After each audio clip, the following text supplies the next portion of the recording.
New York City, got to the Poconos. We were up till about 4:30 a.m. We were clearing out the ice because the gutters failed. So there was a bunch of ice that we had to get rid of to get the contractors in space so that they can get their jobs done today.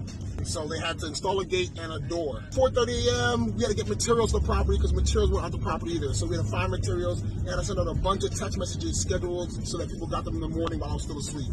Woke up after 2 hours of sleep, started hammering at the ice again. People came, contractors, the materials wasn't there. And because the material wasn't there, guess what? Started hammering at the ice with me, but that made them tired and sore. They got upset. And so instead of just talking work, now we're talking feelings.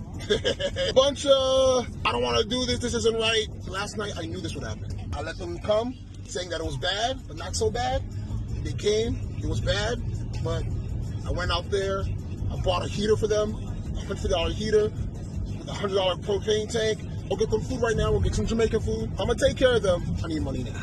So this project gotta get done.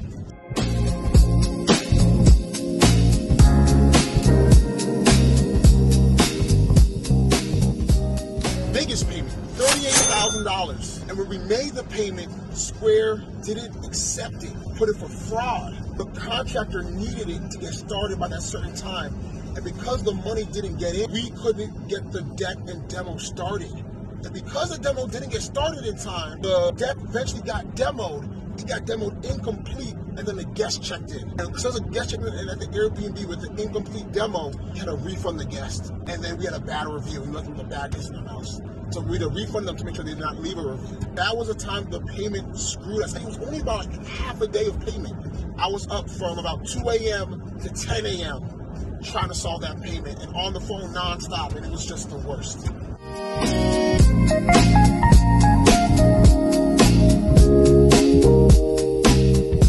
Got ADHD, I'm not gonna lie. Time management sucks, and I would say realizing that you can't do it all. The real hard thing about project management is realizing you won't always have everyone you want. Things will come up, delays will happen, and you have to sometimes go into hero mode and do everything we can and go above and beyond. And like I said, we'll stay up till 4 a.m. and sometimes you have to accept that it cannot get done. Sometimes I didn't accept that it just couldn't get done.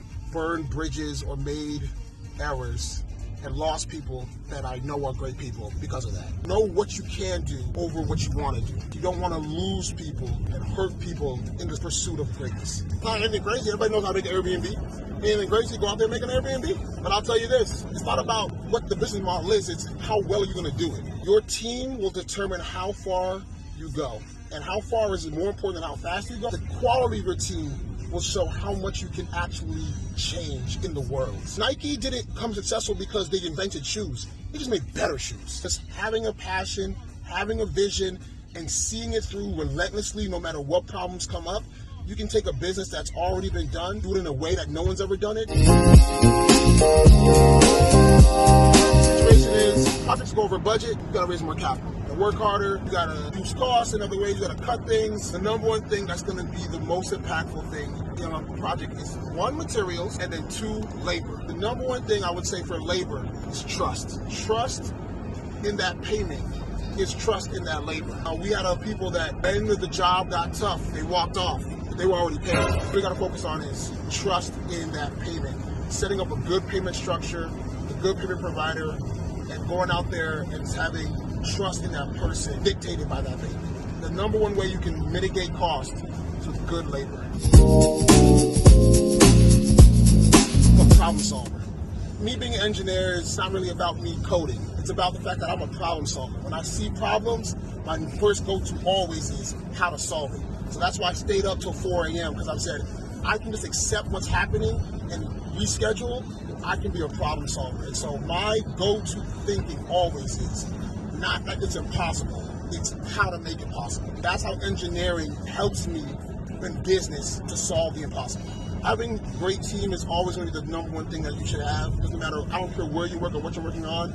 The people that you work with is going to make or break it. It's going to make it enjoyable. And the number 2 thing is blowing away everyone's expectations. Everyone doubted us. Everyone thought we were crazy. There are homes in the Poconos with more bedrooms. There are homes in the Poconos with pools that we don't have a pool built yet.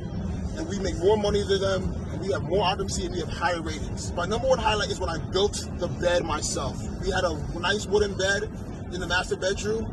And then I went out there and I said, it's got to be even nicer. We went out there, we deconstructed it, we built something from scratch. It's gorgeous. And it just looks so high-end. And then I got on Facebook Marketplace for $100. So that's been the real fun. Learning,